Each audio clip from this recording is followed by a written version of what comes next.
salamat.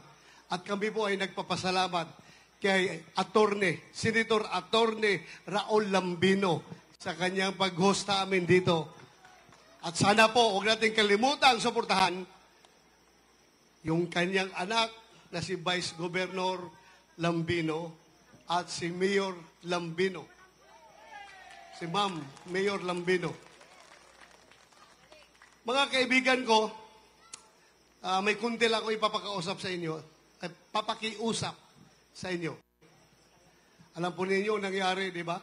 Sino sa inyo ang hindi nasaktan nung pindilit na dalhin si Pangulong Duterte doon sa ibang bansa? Sino sa inyong hindi nasaktan? Lahat tayo'y nasasaktan. Hanggang ngayon, lahat tayo'y nagluluksa. Alam ba ninyo, nandun ako sa Cotabato last week. Merong isang fighter ng MILF. Fighter talaga, warrior ng MILF. Bunguto niya. Alam mo yung mga bungot-bungot na ganito? Lumapit sa akin. Anong sabi sa akin? Sir, pwede ba kitang mayakap? Takang, bakit kaya? Sige, halika. Niyakap niya ako. Pagyakap sa akin nung imailip, sabay humagulgol ng husto.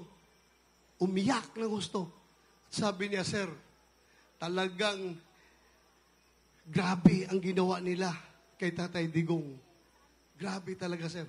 Kaya kita niyakap dahil I am hoping na sana maramdaman ni Pangulong Duterte through you yung aming hinagpis ngayon sa ginawang injustice sa kanya. You can just imagine kung paano yung kanyang mga karapatang pantao binayulate. Paano yung mga legal processes natin binaliwala. Kung paano inapak-apakan yung ating konstitusyon, hindi sinunod para lang matapos yung kanilang pangangailangan na ibiyahe si Pangulong Duterte doon sa Dahig. Alam nyo kung sino ngayon ang masaya? Akala ng mga political opponents ng mga Duterte na masaya sila dahil sila'y nagtagumpay na dahan-dahan nilang i-delete, ma-erase ang mga Duterte sa political scene ng ating bansa.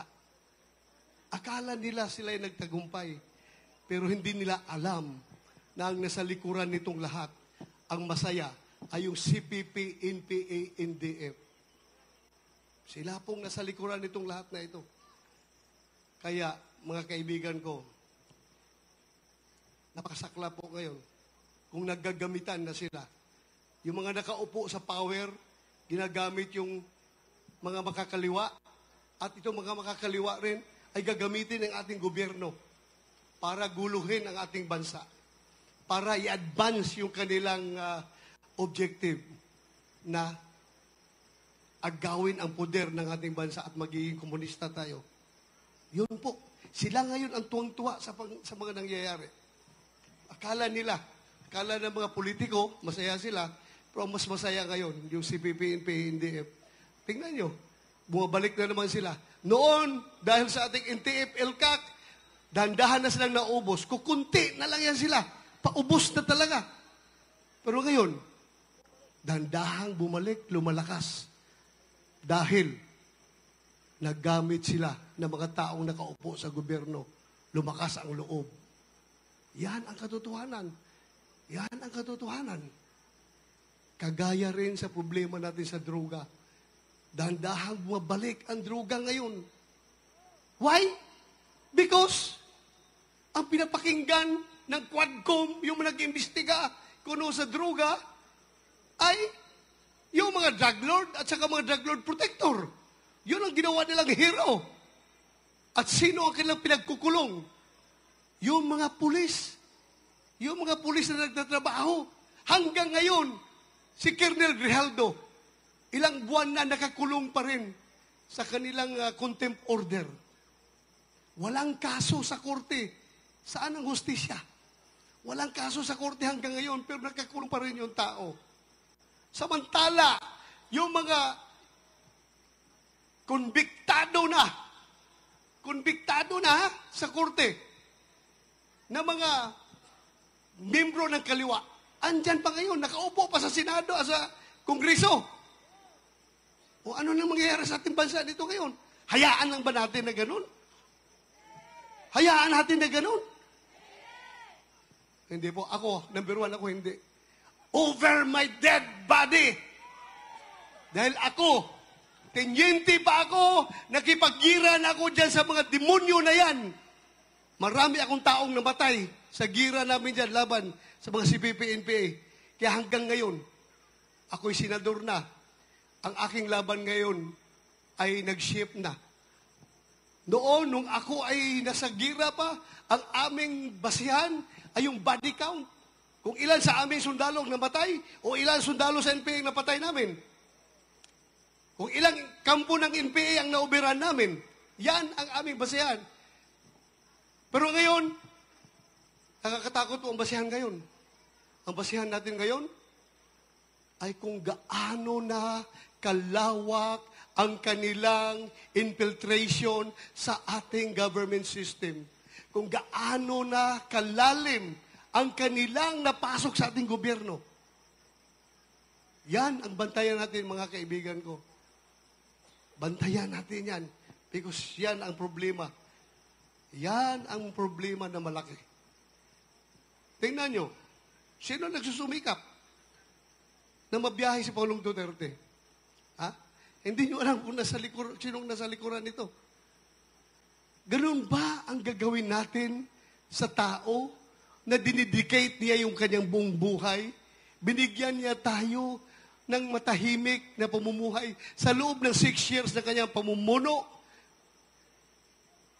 Ganun ang gagawin natin after sa lahat ng ginawa natin sa kanya? Basta na lang natin siyang ipagkanulo sa mga dayuhan. Ganun ba tayong mga Pilipino? Ha? Alam nyo, nobody's perfect. Kung siya ay nagkakasala, dito natin litisin sa ating bansa. Ang ating mga korte ay nandyan, nagpapangsyon. Ang ating justice system ay nagpapangsyon.